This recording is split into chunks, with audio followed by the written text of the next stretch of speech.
Good evening and welcome to our Fourscore Speaker Series.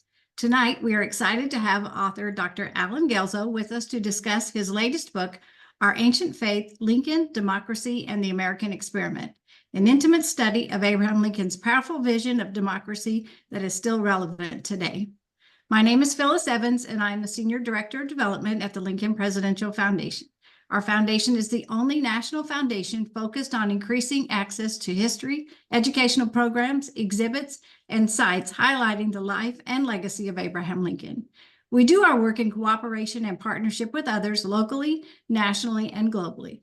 Our vision is for a world where freedom and democracy flourish, inspired by the life and work of Abraham Lincoln. For more information on how you can support this mission, please visit our website at lincolnpresidential.org. Before we begin tonight's program, I'd like to remind you that we will entertain questions from the audience, so please type them in the Q&A box below and we'll get to as many as possible.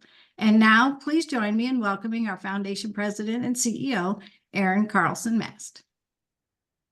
Thank you, Phyllis. Greetings, everyone, and thank you for joining us for another Fourscore Speaker Series program. We're delighted to be joined by Dr. Alan Guelzo to discuss his latest book, Our Ancient Faith, Lincoln, Democracy, and the American Experiment. Dr. Alan C. Guelzo is a New York Times bestselling author, American historian, and commentator on public issues. He's written for a wide variety of publications, including the New York Times, the Washington Post, the Los Angeles Times, the Wall Street Journal, and the Christian Science Monitor. And he's been featured on many media networks, including NPR, CNN, Fox, and PBS, and on shows ranging from C-SPAN Brian Lamb's Book Notes to The Daily Show with Jon Stewart. In 2010, he was nominated for a Grammy Award, along with David Strathairn and Richard Dreyfuss for their production of the entirety of the Lincoln-Douglas debates. In 2018, he was a winner of the Bradley Prize, along with Jason Riley of the Wall Street Journal and Charles Kessler of the Claremont Institute. He's currently the Thomas W. Smith Distinguished Research Scholar and Director of the James Madison Program Initiative on Politics and Statesmanship at Princeton University. Previously, he served as Senior Research Scholar in the Council of the Humanities at Princeton and the Director of the Civil War Era Studies and the Henry R. Luce Professor of the Civil War Era at Gettysburg College. He holds an MA and PhD in history from the University of Pennsylvania. Among his many award-winning publications, and there are many, he's the author of Abraham Lincoln, Redeemer President, and Lincoln's Emancipation Proclamation, The End of Slavery in America, both of which won the Lincoln Prize and the Abraham Lincoln Institute Prize in 2000 and 2005, respectively. His book, Gettysburg, The Last Invasion, published by Knopf, spent 8 weeks on the New York Times bestseller list and won the Lincoln Prize in 2014. The inaugural Guggenheim-Lehrman Prize in Military History, the Fletcher Pratt Award of the New York City Roundtable, and the Richard Harwell Award of the Atlanta Civil War Roundtable. Dr. Guelzo's service includes having been a member of the National Council of the National Endowment for the Humanities from 2006 to 2013. Really, I could go on at length here, but we do want to get to the conversation and have time for everyone's questions. So let's begin. Alan, thank you so much for taking the time to join us on this program. Absolutely. It's a pleasure to be with you this evening, Erin, and to be able to talk, as I enjoy talking about, almost nothing more than Abraham Lincoln. Excellent. Well, our audience loves to hear about an author's journey and their career arc.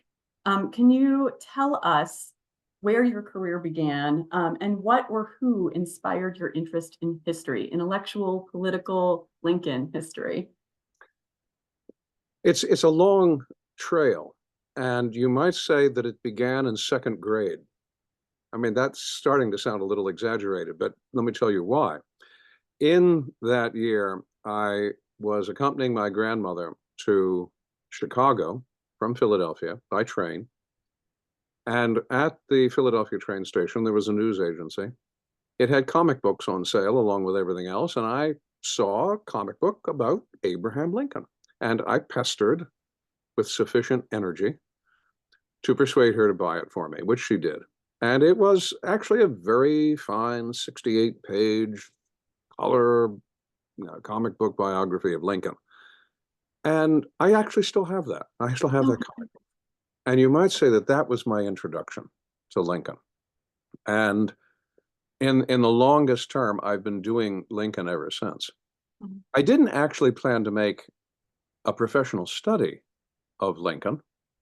When I wrote my dissertation at the University of Pennsylvania, it was actually on 18th century moral philosophy, because basically I am an intellectual historian. In other words, a historian of ideas.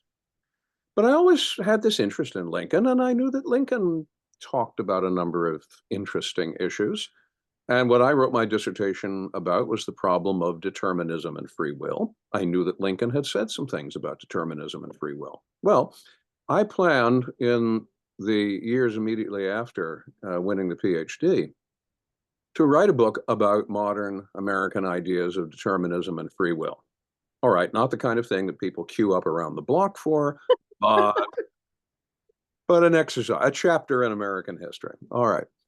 And I knew that Lincoln had had these things to say about fatalism, calling himself a fatalist. So I thought it'd be terribly clever of me to give Lincoln a walk-on part in this book. To that end, I wrote a paper about what Lincoln called his doctrine of necessity and read it to the annual meeting of the Abraham Lincoln Association in Springfield in February of 1995. Mm. And it was surprisingly received very well. And a proposition was put in front of me to write a book about Lincoln and religion. It was a proposition I resisted repeatedly, until finally I was worn down enough that I said to the editor who had made the proposition, well, look, why don't I write a book about Lincoln and his ideas in the context of 19th century American ideas, of which religion will be a part. And he was agreeable to that, and that was what became Abraham Lincoln, Redeemer President. And once having gotten my hand in the cookie jar, I couldn't get it out. So I have been doing lots and lots of Lincoln ever since.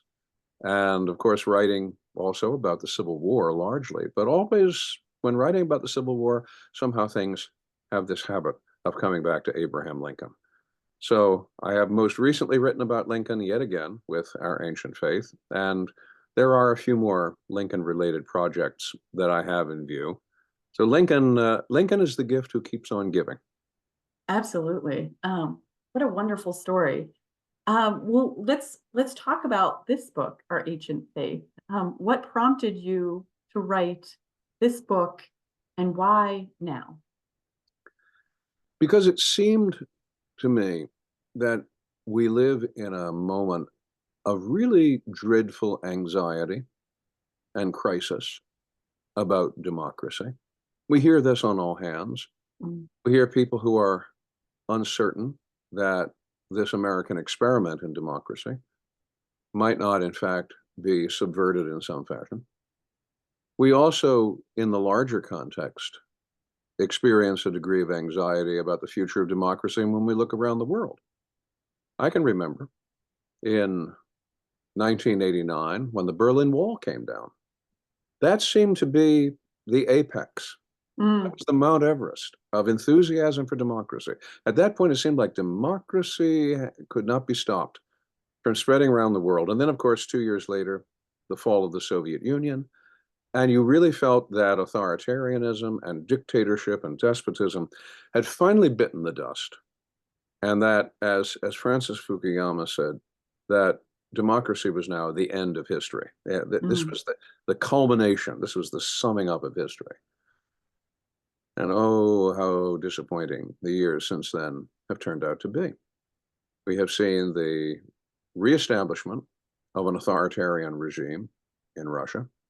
We have seen the astounding rise and success of, at least a success economically, of a despotism, a totalitarian despotism in China.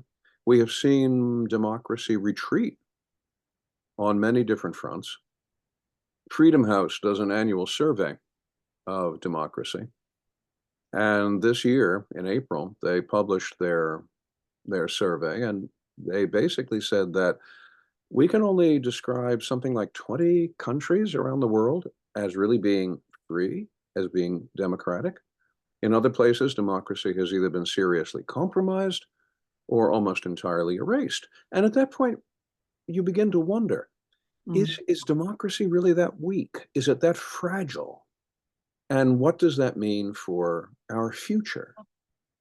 And it seemed to me that one answer that we can give to this anxiety is to look backwards to the example of Lincoln, because Lincoln faced a moment of tremendous crisis for democracy. After all, what was the secession of the Confederacy except a blow at democracy? The Confederates secede because Lincoln is elected. It's as much as to say, well, we don't like the way the election turned out, so we're going to take our bat and ball and go home. Now, that's not how democracy functions. That's how democracy ceases to function.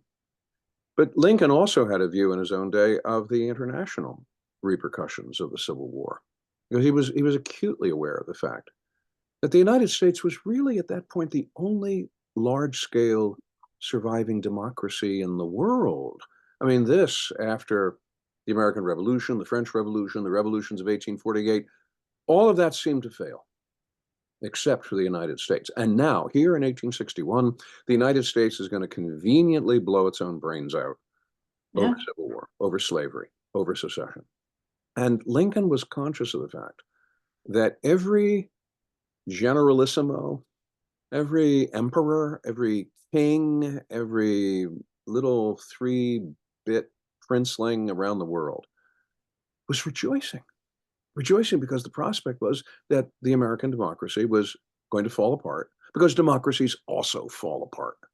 And if the Americans can't make this democracy thing work, well, obviously then it is an unworkable proposition. So you can hear the voices of the nobility all around the world. In England in November of 1861, one earl standing up and saying, well, we fully expect that what's going to happen is the Confederacy is going to be successful, and that is going to mean the introduction of aristocracy to America. The King of the Belgians, Leopold I, the man who was sort of the uncle of almost all the royal houses of Europe, he said, what the Confederate secession represents is the beginning, the restoration of the aristocratic monarchical principle in the Americas. They loved to laugh at the prospect of the United States collapsing, because if the United States couldn't make democracy work, who could? That would put the quietus to all the restless peoples of these nations that they ruled over. So Lincoln was acutely aware that there was a crisis of democracy in 1861, both at home and around the world. He faces this down, and look at the result. He not only preserves the ship of state upright and in one piece, but he does it in a way that underscores democratic process. It is not just the success of an administration. It's not even just the success of an army or a government. It is the success of a democracy in 1865.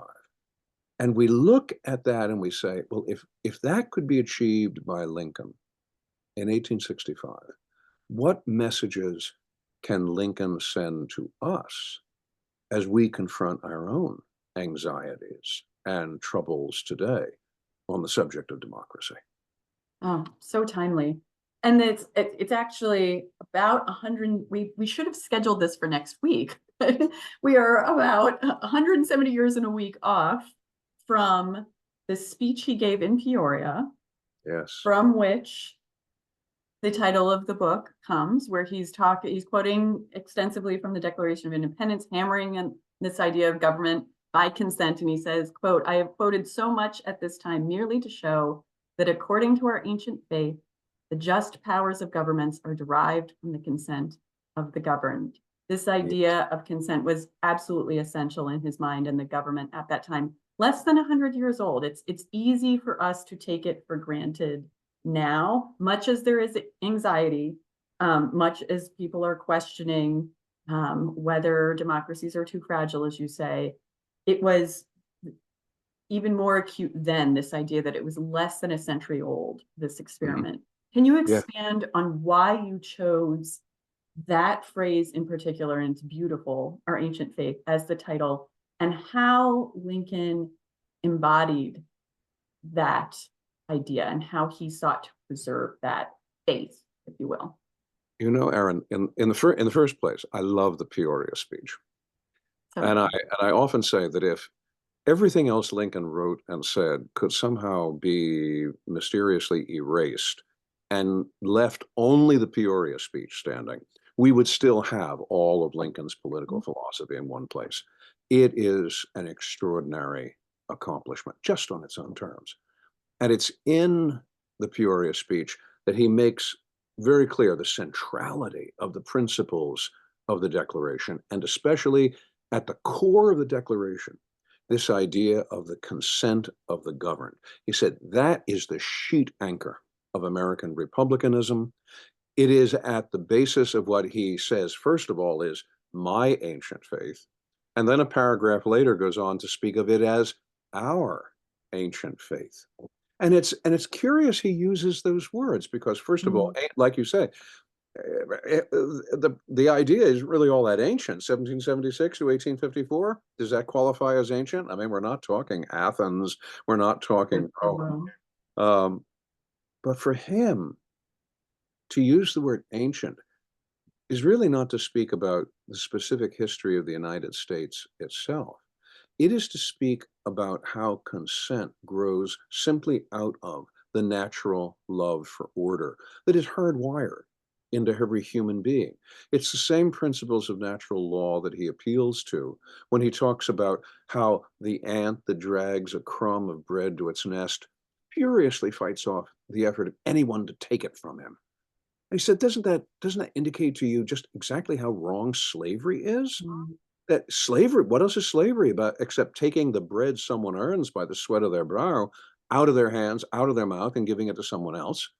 And he says, look at how even the ant knows that it's being wrong when that happens. That is so written into the natural order of things that, yes, he can call it an ancient faith because it is as ancient as the human race itself. And it is a faith. It's curious that this man who himself never joined a church, never linked himself to any explicit religious confession or organization or identity, will use this word faith.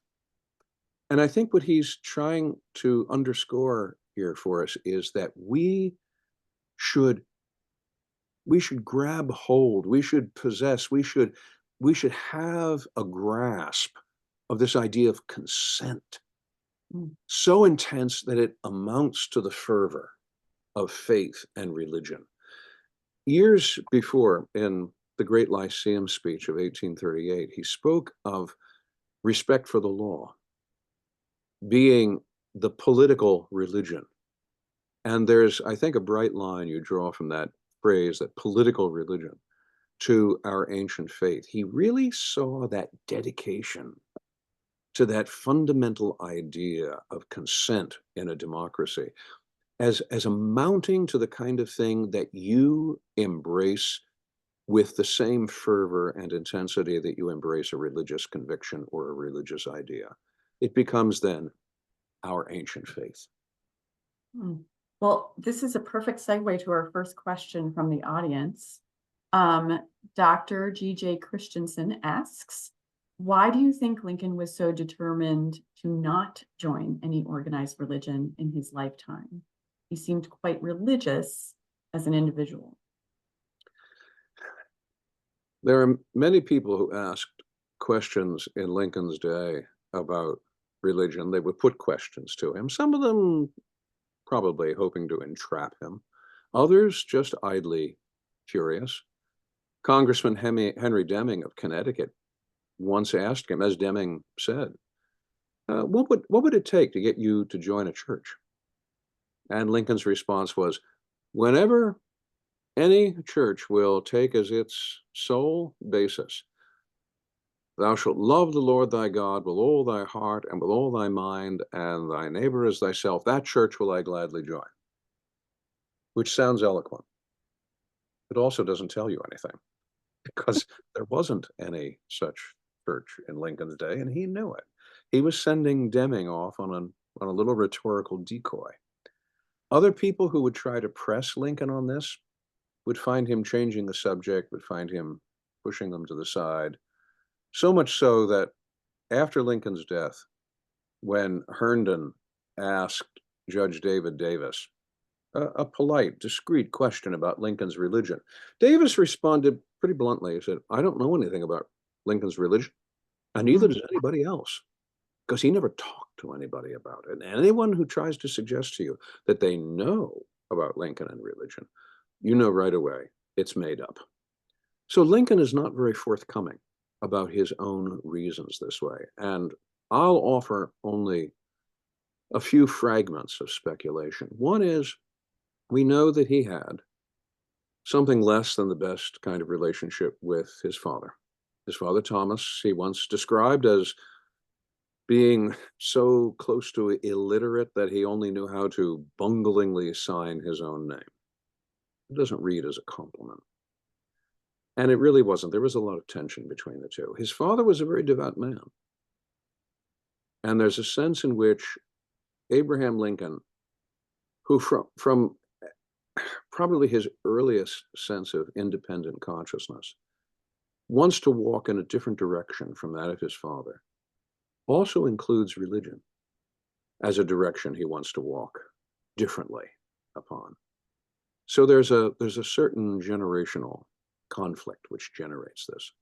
Another aspect of this is that Lincoln is very much a man of the long Enlightenment. I mean, when he's born in 1809, Thomas Jefferson is still president. Thomas Paine is still alive. Franz Joseph Haydn is still alive. The great names of the Enlightenment are still there. And Lincoln is very much this man of reason. He talks about reason, all conquering reason. Hail, fall of fury, hail, rule of reason. He's not a man of emotion. Herndon said he was not a man of heart, he was a man of head. He reasoned his way to things. And his reason suggested to him that he really could not put faith in a lot of religious tenets. They simply did not meet the demands of his notion of reason. So being, as he was, governed so much by reason, he would be very dicey about his religious identity, not very self-revealing. And yet there is a sense of motion in his, let's call it, religion. It's the sense of motion that moves him from being, when he's a 20-something, something of a provocative skeptic, an infidel, who likes to upset people by saying, oh, perhaps irreverent things. By the time we get him to the White House, he has now had to settle down and think seriously about the direction of the universe. Why is the Civil War working its way out the way it is? Why? The Union cause is so clearly just. Why is the Union losing? And that's what sets him to thinking in religious terms again, until finally, on the second inaugural, he is going, in fact, to deliver what is almost a kind of political sermon in which he will take political considerations like vengeance, like Reconstruction, and bring them to a theological test about the person and nature of God. You don't get anything like that in any other presidential utterance. And yet, even then, even with the second inaugural, you're still not really dealing with something you can put your finger on and say, aha, that is a specific religious identity he's attaching himself to. At the end of the day, it's one of the mysteries, one of many, but one of the mysteries about the character and the nature of this very private, sometimes very secretive man, Abraham Lincoln. Well, and I love that you also that you included talking about the second inaugural, because that is often referenced, and through Lincoln's speeches and through some of the recollections we have from other people, like when he's talking to his cabinet, for example, about when to issue the Emancipation Proclamation, these references to God. One of the things that I really appreciated about this book, and start to finish, I appreciated the entire book, and everyone watching this, you need to go buy this book. Whether you have anxiety about our current situation or not, you need to buy this book and spend some time with it. Thank you. And think through it. But you talk about the challenges of maintaining a democracy, particularly in a pluralistic society. Mhm. Different religions, different backgrounds, but this sense that we have to agree, we have to use reason, but we have to agree on specific things. And there's certain philosophies or ideas that are driving this, aspirations that are laid out in the Declaration of Independence. And that it's more than just the mechanics of voting, that we need to have these routine elections, but it's more than the mechanics of that. And you were commenting early on the fact that even through the Civil War, Lincoln was able to maintain this democracy. The fact that there was a presidential election held in 1864, rather astonishing. In the middle I of think, Aaron, I think that election of 1864 is in its own terms one of the most astonishing things. We take it for granted because it went forward and Lincoln was reelected. But I mean, contemplate this. There is a civil war on. This is no ordinary environment. And worse than that, it's a civil war that is on, which in the summer of 1864 is not showing Lincoln a whole lot in the way of signs of ending the way he wants it to do. I mean, that he writes that memorandum for his that's cabinet saying, this is what, August 27th, and he's saying, well, as things look like right now, this administration's not going to get reelected, and we're going to have to develop some plan for a transition. This is what it should look like.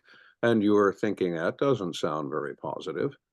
And yet it never seems to have occurred to him at any point to say, well, look, we are in a national emergency. Let's cancel the election or let's postpone it. yeah. In fact, after once the crisis passes, once he is in fact reelected in November, he gives a little speech to a crowd of well-wishers that come to the White House. And he explains a little bit about why he took this risk. He said, because we have to have elections. If we don't have elections, if something could induce us to cancel, to delay, to push aside elections, then in fact, it would be as much as saying that the Confederacy has won. They have beaten us because we couldn't carry on as a democracy in this war. We had to become something else. And if we became that something else, could we ever unbecome it? Go back? He's not really certain that's the case. We have to take the risk of elections because elections are the cure for some of the basic threats and ills of democracy. We have elections because elections are about accountability. Mm-hmm. They're about a reminder that in a democracy, sovereignty resides in the people. And then it works its way up as the people delegate responsibility to their officers, to their representatives. But that delegation is always done with the reminder that, all right, we're going to let you set some policy for a while, but you're going to be accountable to us at a fixed date in the future called Election Day. And if you have done well and we approve of it, fine, we'll reelect you. And if you haven't, we'll elect somebody else. That's how you effect change in a democracy. And for him to have surrendered that principle would have been to have surrendered the central part of the entire project of democracy. So yes, he will take one of the biggest chances that anyone could imaginably take. He will put himself to the test of re-election. And it's not because he's going into it brimming with confidence about the outcome. Oh, no, no. In fact, right up until Election Day, even after the victories that Sherman wins at Atlanta and Sheridan in the Shenandoah Valley, even right up to the brim of Election Day, he's still counting electoral votes. He's still trying to, or it might go this way, it might go that way. In some respects, the actual outcome of Election Day in November of 1864 was something of a pleasant surprise for him. It was such a resounding, whopping victory. But it wasn't something that even right up to the edge, he was entirely confident of, but he was still going to go ahead and do it anyway because democracy demanded it. Yeah, it was demonstrative. You did in this book also, though, go through the many ways the Civil War tested Lincoln's views and what he said about consent and necessity. What did Lincoln see as the role of the federal government prior to the Civil War? How did that change during the Civil War? And I will say one of the critiques that you explore And you go through the Lincoln haters and the Lincoln defenders multiple times through this book in a great way, but his suppression of civil liberties during the war in particular, you believe his actions, you know, as much as he hammers on consent, how did the Civil War really test that? I wish I could say that Lincoln walked on the Potomac. I wish I could say he was always right in everything he did. And you can read some Lincoln books and you can draw that conclusion that Abraham Lincoln was perfect. No, he was not perfect. He made mistakes. He made mistakes at multiple points in his life. Some of them he was very candid about admitting. And he makes mistakes during the Civil War. And I think one category of those mistakes touches on this issue of civil liberties. Bear in mind that the Civil War was a novelty. Mm-hmm. You couldn't go to a bookstore and buy a book, Civil Wars for Dummies, how to negotiate a civil war, how to this is what you can expect here, this is what you can expect next, this is what you should do. No, the framers of the Constitution didn't contain any. I mean, they didn't put any provision about what to do in a civil war. I mean, there's this vague reference to the suspension of the writ of habeas corpus in times of rebellion and times of emergency, but it's not more than that. There's no specifications of what it's supposed to look like. And Lincoln has this literally dumped into his lap even before he's inaugurated. When he's inaugurated on the 4th of March, 1861, 7 of the Southern states have already announced their secession and formed themselves into this Southern Confederacy. So he has to cope with this unprecedented situation. And he doesn't always make the right decisions. And sometimes those decisions are about civil liberties. And probably the most dramatic of them occurs around the Ohio Congressman Clement Vallandigham. Vallandigham's arrested in May of 1863, arrested by military authorities, not by civil officers. He's arrested by military authorities for giving a speech criticizing the draft, criticizing Lincoln, criticizing the war effort. And not only is he arrested by military officers, he's tried by a military tribunal. Where are there provisions in the Constitution for military tribunals? There aren't any. And yet military tribunals were being used quite regularly and could be used quite regularly because Lincoln had suspended the writ of habeas corpus. A great outcry occurs over Vallandigham's arrest, and Lincoln responds to it. And I have to say he responds to it in a way that makes me cringe, because he offers this argument, which is an argument of necessity. And he says that, well, the Constitution does not always operate in times of war the way it operates in times of peace. And since we are operating in an environment of war, we have to do things differently. So in the case of Vallandigham, what should be done with this man, Vallandigham? Must I shoot a simple-minded soldier boy who deserts and not touch a hair of the head of the wily agitator who induces him to desert? That was a very good lawyer. Or you can see Lincoln in front of a jury with that one. Because the emotional answer is, no, you must not shoot the soldier boy. Yes, you should lay your hand on the head of that wily agitator. That's the emotional response. The constitutional response is, yes, you have to shoot the boy who deserts, and no, you may not touch the head of the wily agitator. And Lincoln wants to, under the press of necessity, offer a different direction. He was wrong. So you can say, Aaron, you have heard Guelzo say that Lincoln was wrong. Yeah. because I believe he was. And maybe the proof of that comes immediately in the wake of the war, in the famous case known as Ex parte Milligan, a decision made by the Supreme Court in 1866, and in large measure designed by a man who was Lincoln's friend, his old judge, David Davis, whom he had appointed to the Supreme Court in 1862. And in Ex parte Milligan, there is this resounding declaration that the Constitution is the law of the land in times of peace as well as in times of war. That is a refutation of Lincoln's plea to necessity. But let me at least add this.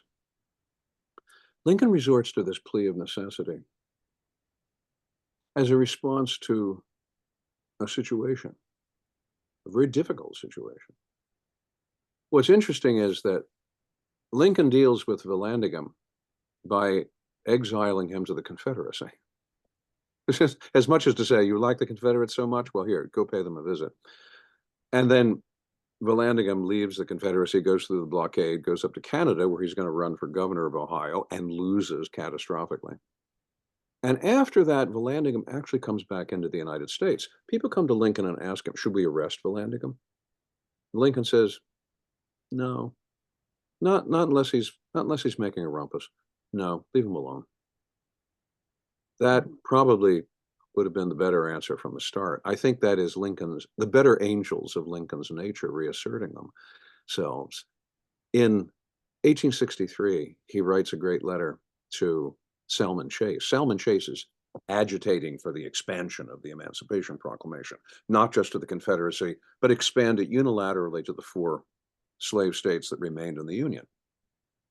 Lincoln responds to, this is September 4th, I think, September 4th, 1863.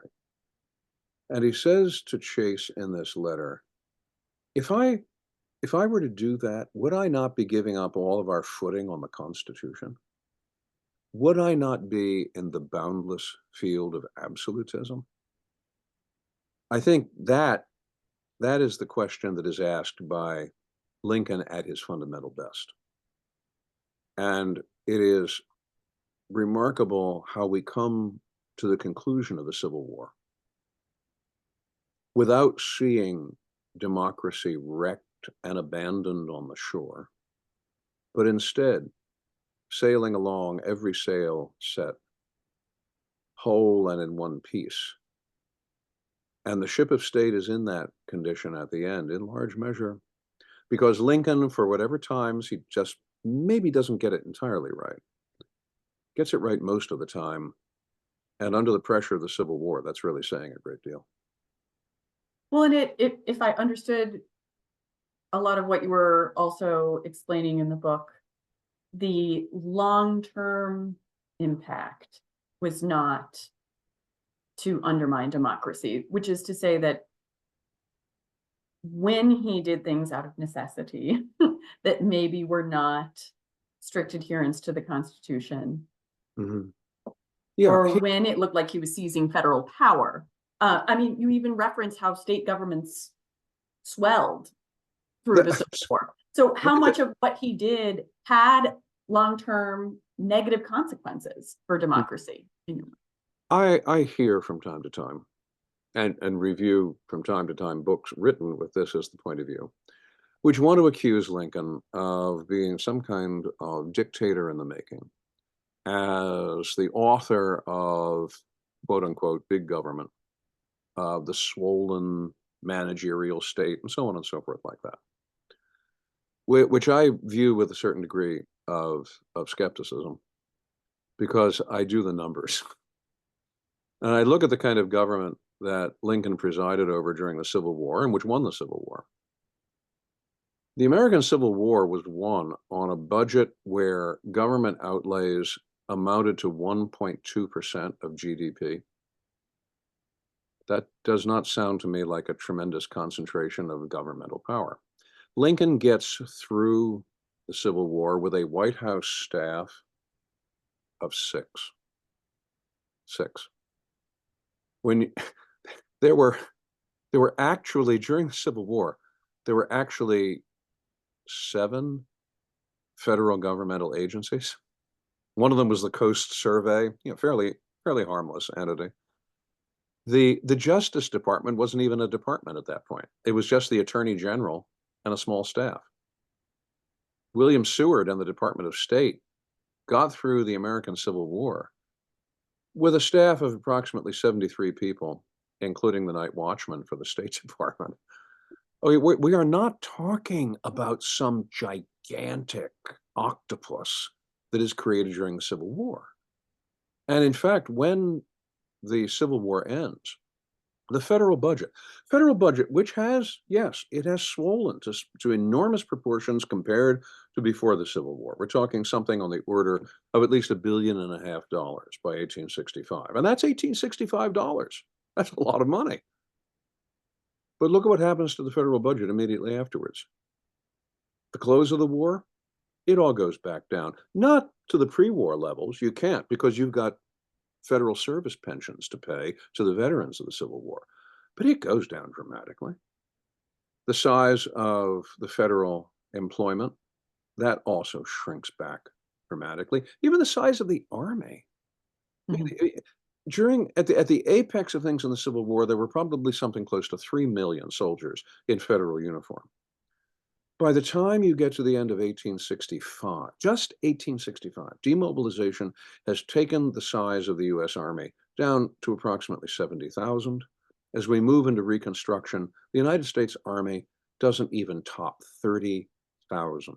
In fact, one of the reasons why Reconstruction turns out to be such a botch is because the federal military presence is so small at that point. So instead of Lincoln creating some federal behemoth, what really happens is you get a redressing of the original notion of federalism embodied in the Constitution. What the Confederacy wanted to do was to fall off the other side of the horse and conceive of federalism as being almost like independent state sovereignties, as though the states were independent nations, and don't ever touch or correct anything they do. That's a federal government that's hardly worth talking about as a government at all. What the Civil War does is to correct that, not to create some alternative scheme in the other direction, but to create a real federalism. So that you might say that in the decades after the Civil War, you finally get a real idea of state rights in the context of a federal system. And it's in those decades after the Civil War that almost all the major examples of social reform, whether it's education, whether it's municipal reform, voting reform, votes for women, all of those begin at the state level. And then they work their way upwards. It is a kind of golden age for real state rights, not the phony state rights of John Calhoun, not the phony state rights of the Southern Fire Eaters, of Jefferson Davis. That's the phony state rights. This is the real state rights that was in view from the beginning with the framers of the Constitution, and which Lincoln recognizes. And in that respect, it is an era, not, as it is sometimes accused, of the glorification of the federal executive and federal power. It is a moment of genuine balance this way. And this doesn't really begin to change again until we move up to the cusp of the 20th century.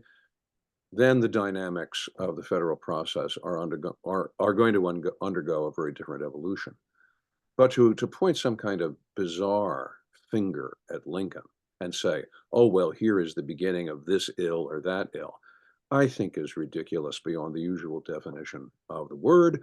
And I think the only reason that people will make that kind of accusation is if you were to make, for instance, an accusation that Grover Cleveland is responsible for the growth of the federal government.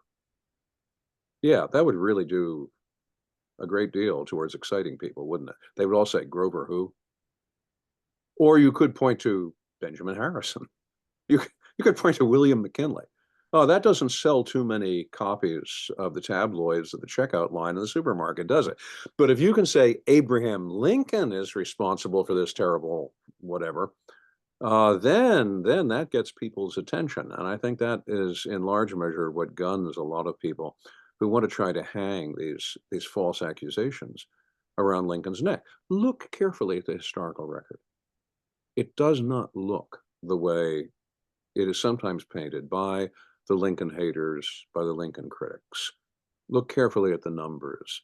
be patient with and see that it's a very different situation than is sometimes painted. Mhm. You know, throughout my time working in and with and for historic sites, I know that one of the things members of the public sometimes wrestle with is this appeal to the rule of law and reason. And Lincoln talks about how if laws be unjust, he urges you to go through the process of removing and repealing those laws, not to give into passions, mob violence. He was not in favor of civil disobedience. No, he was not. And In you fact, talk, the whole concept of civil disobedience is something which is foreign to Lincoln, and foreign to a great deal of the 19th century, I have to say as well. I mean, you can think of some individuals who articulate notions of civil disobedience, like Henry David Thoreau, but Thoreau is an outlier, and everybody knew that Thoreau was an outlier at that point. For people who want to talk seriously about law and justice, the notion of civil disobedience really doesn't enter seriously into the field in the 19th century. That becomes a 20th century realization. So we really have to talk about a different and much more complex American society as we talk about a different and much more complex notion of what civil authority means and what law means in American society. In Lincoln's day, it's much more a matter of if we do not have one thing, we are going to be in jeopardy of the other. If we do not have a reverence for law, for that political religion, then what we're going to get is mob rule and lynch law. And you basically have a choice between those two. You don't have much of a middle ground between them. He will say over and over again, even when he disagrees with court decisions, Supreme Court decisions like Dred Scott, he'll make it very clear. I don't think Dred Scott is the final word. I don't think Dred Scott was decided on the appropriate data. It was decided on erroneous historical conclusions. It's not a unanimous decision and therefore doesn't carry the weight that a unanimous decision would. And yet, having said all those things in qualification of the authority of the Dred Scott decision, he will then add, but we're not authorizing anybody to disobey, not even to disobey the fugitive slave law. When in 1859, the Ohio State Republican Convention includes a plank in its platform disavowing the fugitive slave law of 1850. Lincoln writes to Salmon Chase and he says, you can't say that. That's going to cost us all the votes in Illinois. You just can't do that. And when he's inaugurated in March of 1861, not only will he pledge himself to the enforcement of the fugitive slave law, but he will even give a kind of gentle quasi endorsement to what was called the Corwin Amendment, which is a proposed amendment, had been adopted by Congress, that would have given permanent legal standing to slavery in the states where it was then legal. Now, this is intended as a sop to the secessionists to take the wind out of their sails. And Lincoln is even willing to countenance that Corwin, that would have become the 13th Amendment. Now, of course, the war intervenes. The war makes sure that amendment never gets out to the states for ratification. But he's willing to do that. And that enraged a lot of abolitionists.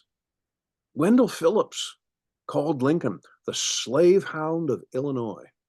I mean, we read that and we think, no, really? But put yourself in the situation of 1861. Lincoln is not an abolitionist. He's not one of these do right though the heavens fall types. He's not an absolutist in religion or in politics. He's more like the Hippocratic Oath. Above all things, do no harm. And he's looking for what is going to be the path of least harm. So he's not looking for defiance of law.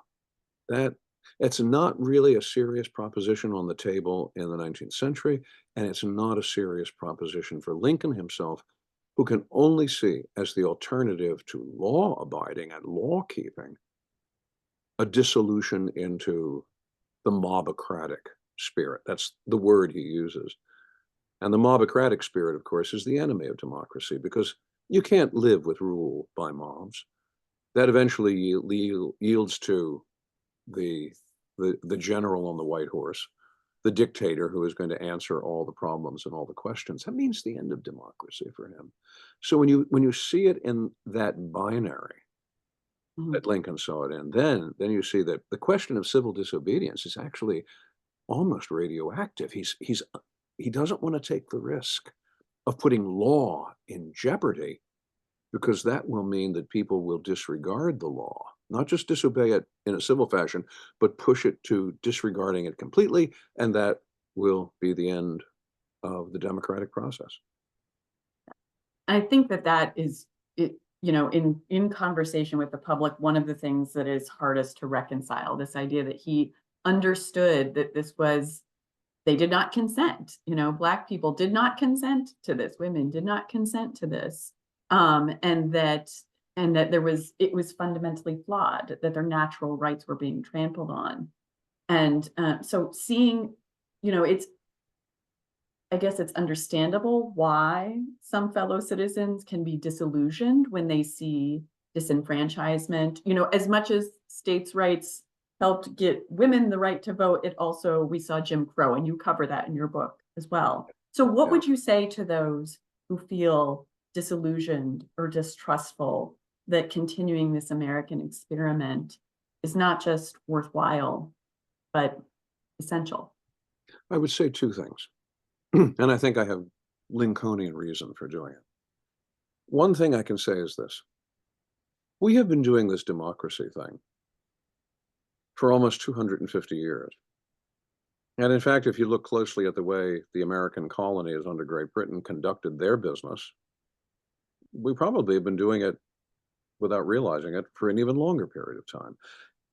We have taken the assumptions of democracy so deeply into the marrow of our bones as Americans that it's not something which is going to be easily quickly dislodged. I mean, we're not talking here being the Weimar Republic. I mean, the Weimar Republic is invented in 1919, and it's invented with the stigma of defeat. And it doesn't last very long. It lasts 14 years. And maybe no surprise, because nobody had any practice at this. There was no history of this in terms of the German nation or the German states. But we have been doing this for a long time. This comes to us so naturally that it's not something which is going to be cast lightly aside. There is going to be a deep well of resistance to something which would destroy democracy. That we would always be looking at its threats and wondering, do we really want to go down that path? Is that where others would have gone in the past? Is that where Washington, is that where Lincoln, is that where Frederick Douglass, is that where Harriet Tubman, is that where Ida Strauss would have gone? No, no, no, we would not. We realize that. So there's a comfort to be taken from this long-term abiding by democracy. It's not easily torn up. It's not superficial in thin, sandy soil. All right, that's one thing.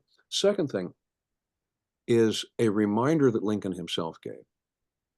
Because, Aaron, the things that you have pointed out as shortcomings in the democracy of Lincoln's day were real, and Lincoln knew them. But Lincoln drew this parallel to the Gospels. Be ye perfect as your Father in heaven is perfect. And Lincoln said, we all know that no one is actually going to be perfect like that. But the injunction of the Gospels is to aspire to that, to work toward that, to try to keep to it as much as lies within us. And his recommendation for people in his day was, yes, the American democracy has its shortcomings and its shortfalls, but we aspire to be something different. We aspire to be something better. And we can be that if we will disenthrall ourselves, and then we will save our country. So understanding that practice in human experience, not just our experience as Americans, but practice as human beings. Practice always has fallen short of principle. That doesn't mean the principle is bad. It means that we're human beings and limited this way. But our practice can also benefit from aspiration. Where we have these difficulties, these shortcomings, these faults, then let us aspire to something better. Even as Lincoln had faults and made mistakes himself. He knew that he was making mistakes, but he aspired himself to something better that would contain malice toward none and charity for all. In a wonderful letter he wrote to Cuthbert Bullitt in July of 1862. Bullitt was a Unionist in Louisiana who was busy complaining about the way Union generals were running the show. Lincoln writes back to him and says, look, you people in Louisiana asked for this. Don't complain too much. But then he ends it by saying, and I think it's maybe one of the most remarkable things Lincoln says, I shall do nothing in malice. What we are dealing with is too vast for malicious dealing. At that moment, you think, what good thing did we do to deserve as our 16th president? Abraham Lincoln. That's a good word to live by. We have a lot of questions, so I'm going to try to, let's try to get through these quickly. And of course, I'm going to start out with one from Ken O'Hara from Union League, who starts by saying it's a bit of a loaded question, but we have a Hello, lot. Ken O'Hara. I know you. So let's see if we can do this. So he says, in the spirit of Lincoln's view on democracy, what are your thoughts about George Orwell's writings that freedom is impossible without the right to question even the most cherished wisdom? The right to dissent is essential in a free society, and the real progress depends on it. Anything to?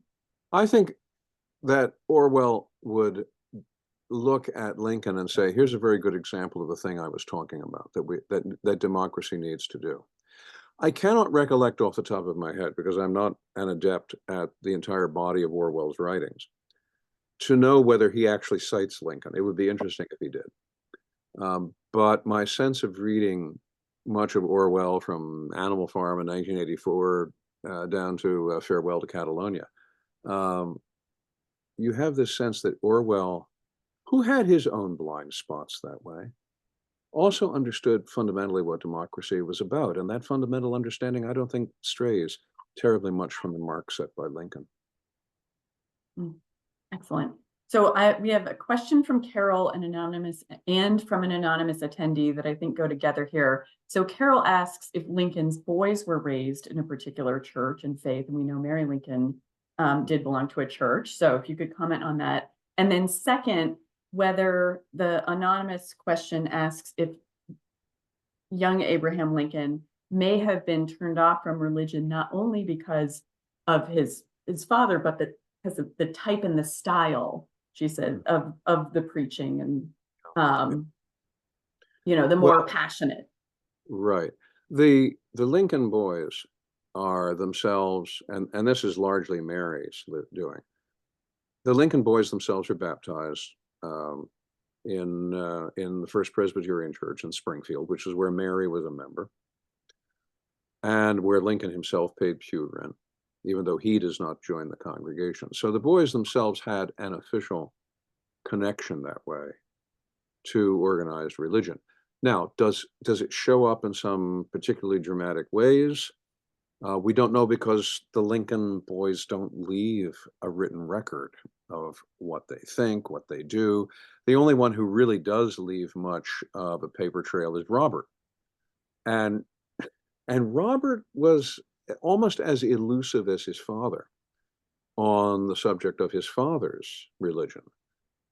He was asked very pointedly at one point, did you see, while your father was president, any change in his religious vocabulary, in his religious propensities?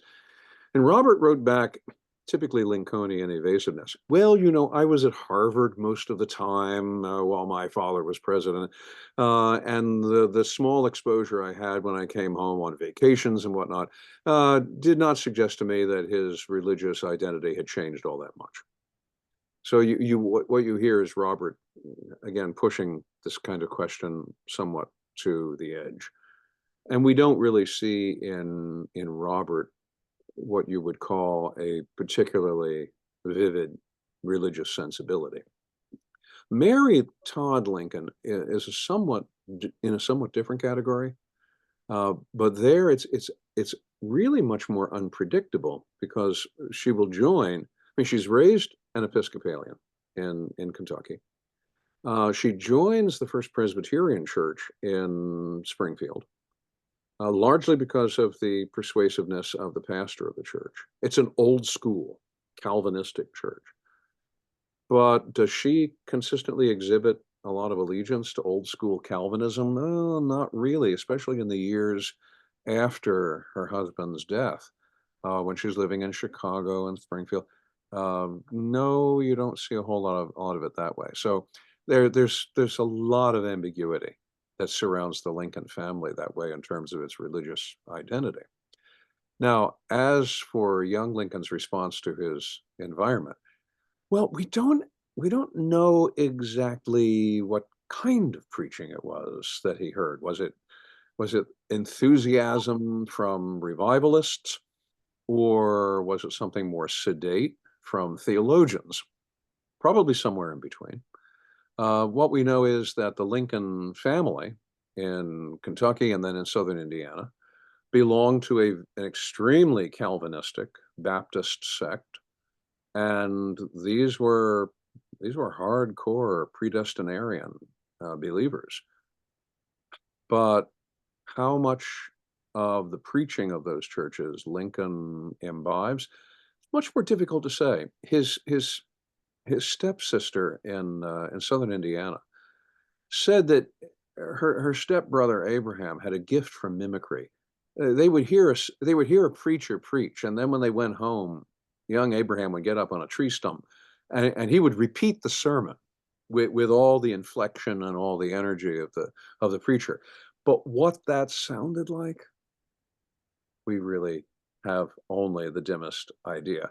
So I can't draw any specific connections. What we could say in the most general sense is that Lincoln, as the man of reason, did not have a whole lot of respect for people who simply bawled out their religious beliefs.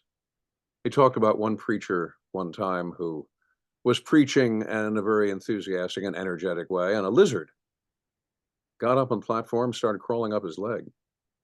And this preacher started doing this dance while he's trying to preach, and the lizard keeps crawling further up. And finally, this preacher rips open his shirt to get at the lizard. And at that point, a woman in the back stands up and says, "Well, if you represent Christ, I am done with religion."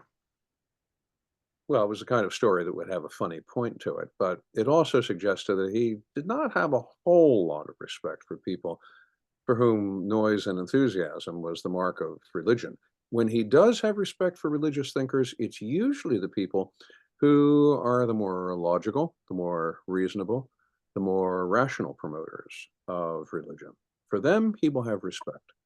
But that is probably as clear and bright a line as we can draw about Lincoln's reaction to the preachers he might have heard and the teachers he might have read. Excellent. Well, we're a little over time, but I'm going to ask you one more question. And Phyllis has helpfully provided your email address. There are a lot of questions that dig in more into how Lincoln became the thinker that he was, and his, potential agnosticism and things like that. And a question about whether or not you play that bass violin behind you. That's one of the audience questions. It will surprise you, Aaron, that my first year in college, I was a music major. I was, especially in composition, and I played the double bass, and my ambition was to compose. There was only one problem: I didn't have any talent.